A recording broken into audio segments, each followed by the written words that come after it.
Are you a homeschool parent who just sometimes feels disappointed or overwhelmed because you look back at your year and you're just not sure of your children's progress? That was me for sure. And maybe that's how you're feeling. Maybe you're feeling like your children's education just doesn't have any focus, that you dabble in this and you dabble in that. And at the end of the year, all you see is a pile of curriculum, but you don't see any clear focus or anything that your children like delved deeply into at the end of the year. Is that you? Is that the situation that you find yourself in after many months or years of homeschooling? And most of us, I was going to say all of us, but I hear that some people don't, but most of us have skeptics around us who just don't feel that homeschooling is maybe the best choice for us, for you, for your children. And wouldn't you love just to have something to present to them, to show them, yes, this is what my kids are doing. They're doing awesome. And here, this is the proof. If you said yes to any of those questions, you're going to enjoy today's conversation because my guest and I are going to be talking about the benefits of reflection. And my guest is going to share some creative ideas to preserve your homeschooling memories as you look forward to the months and years and the homeschooling journey ahead of you. My name is Diana Rolston, and I want to welcome you to Spark Homeschool Parent. Each week, I bring you strategies to ignite the spark that engages your child's learning. And I really strive to be able to provide a supportive and encouraging environment for homeschool parents.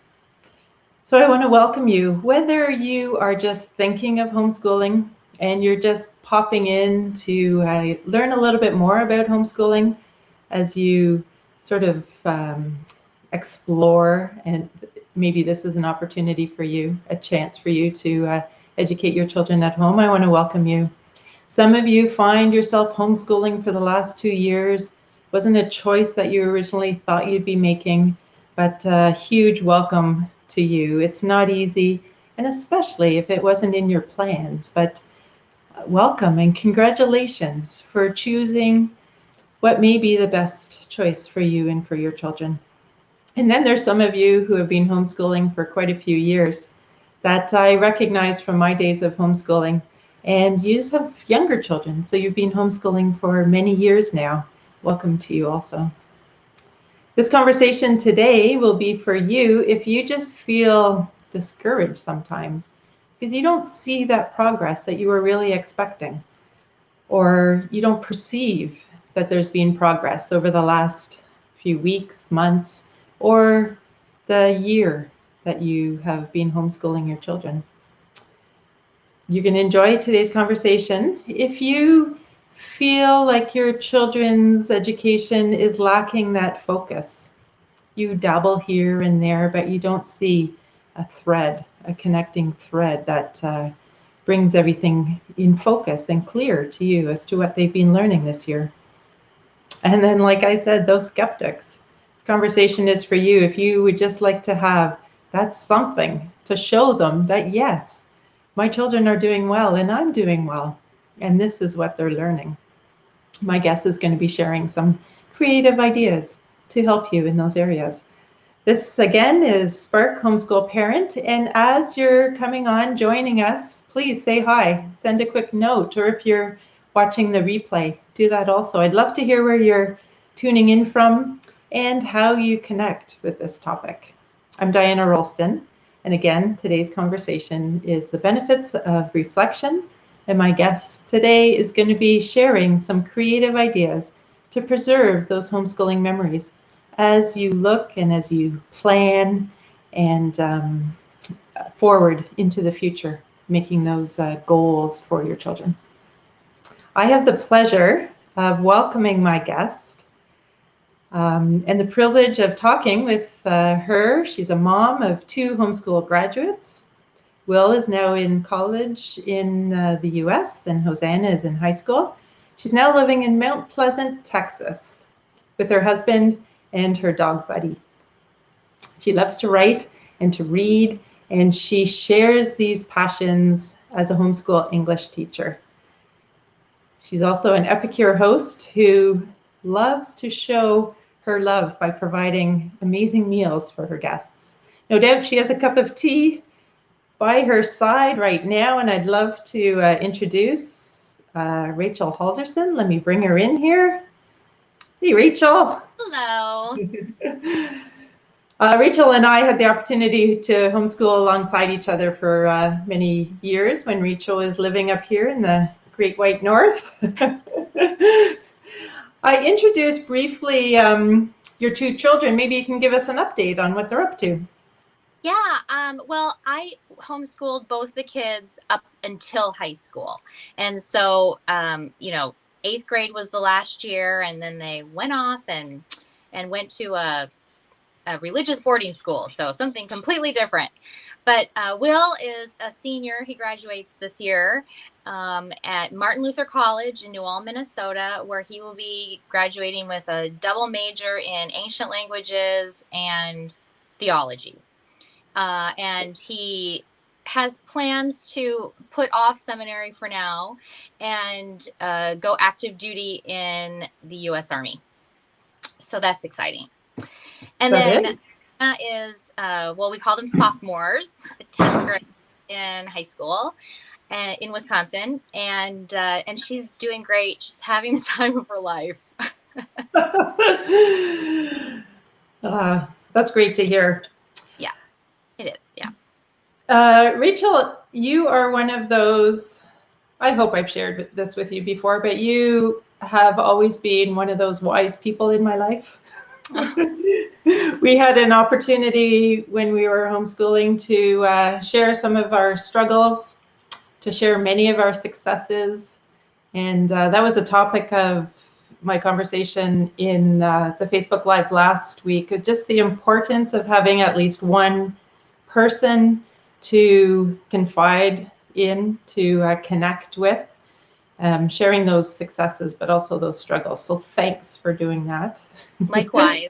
And there are a lot of homeschoolers who just feel discouraged sometimes, overwhelmed when we look back at the year that's passed and we just wonder, what have we accomplished? What have my children done this whole year?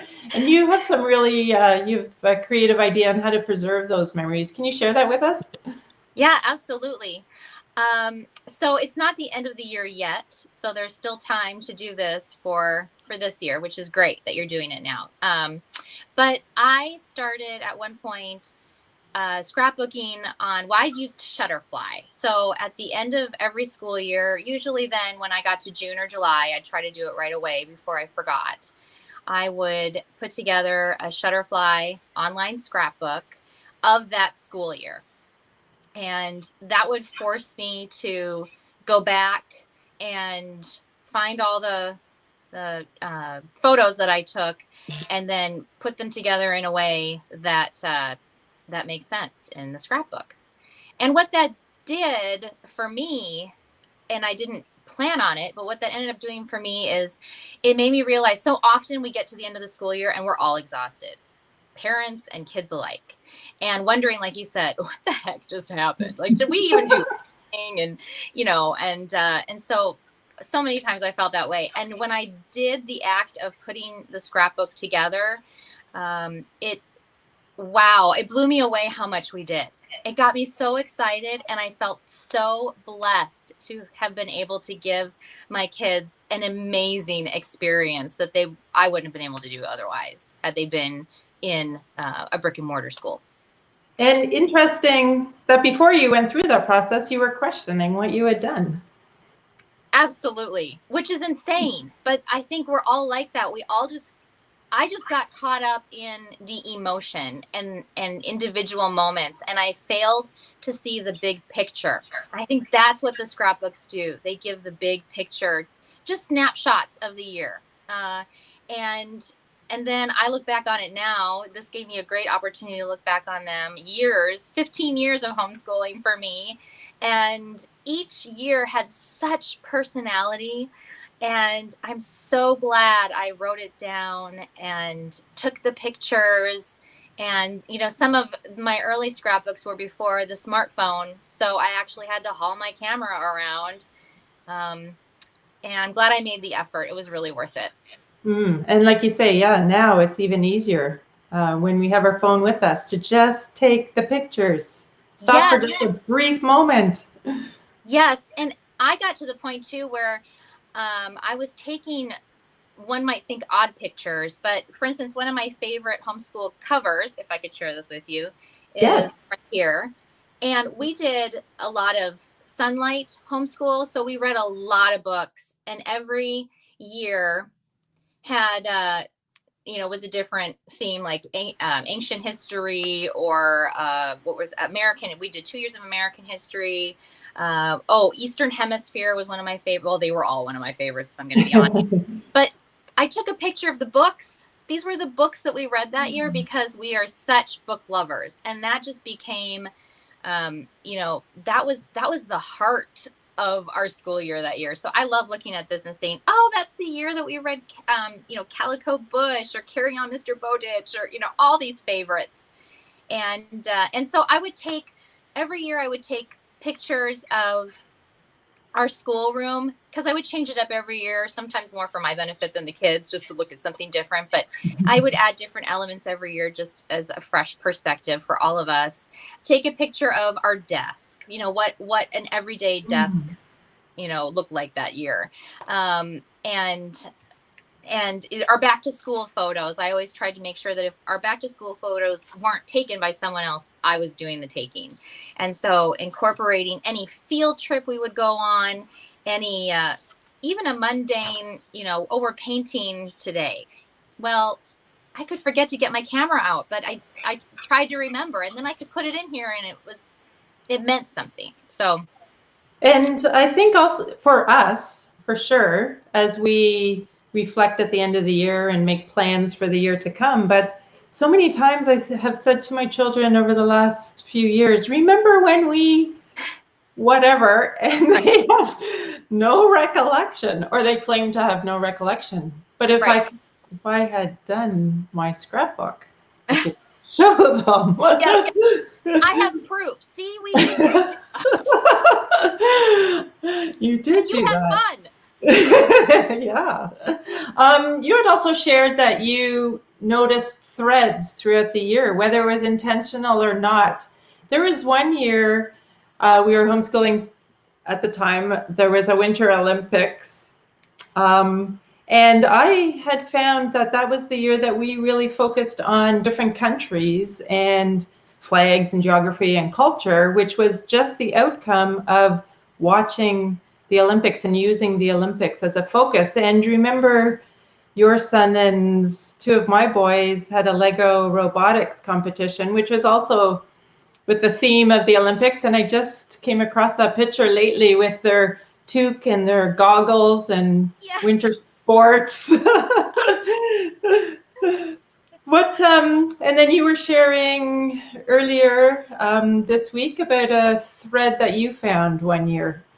Yeah, it was funny. I got to the end of one school year and I found it ended up being the school year of birds. So it was the year that a robin mama built a nest in our play structure, and I caught it too late. So she had already fashioned it just so and laid her baby eggs. So I thought, well, okay, this is going to be, an opportunity to watch these eggs and document them and look at them every day and watch them hatch. And it was quite a lovely experience. But it was also the same year where another homeschool mom friend of ours organized a bird banding field trip, which I didn't even know anything about before. So we got to learn about the migration of the birds and how they, would monitor it with these bands, and the kids helped put them on, and it was amazing.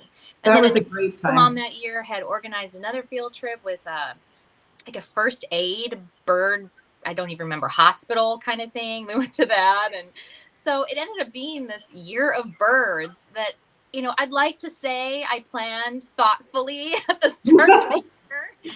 but I just love how stuff like that happens. And some years had more field trips than others. I mean, my goodness, all the museum trips, all the, um, every year I was reading through the books, and every year I said, this was the year of field trips. Well, every year was the year of field trips. And we do have to appreciate that maybe that is not the case these last couple of years, especially not Good point. up here. But there are still so many opportunities, and just getting out, and there is no stopping people from getting together in small groups for sure. But taking pictures of, because it's easy, to think back, try to remember, and not remember.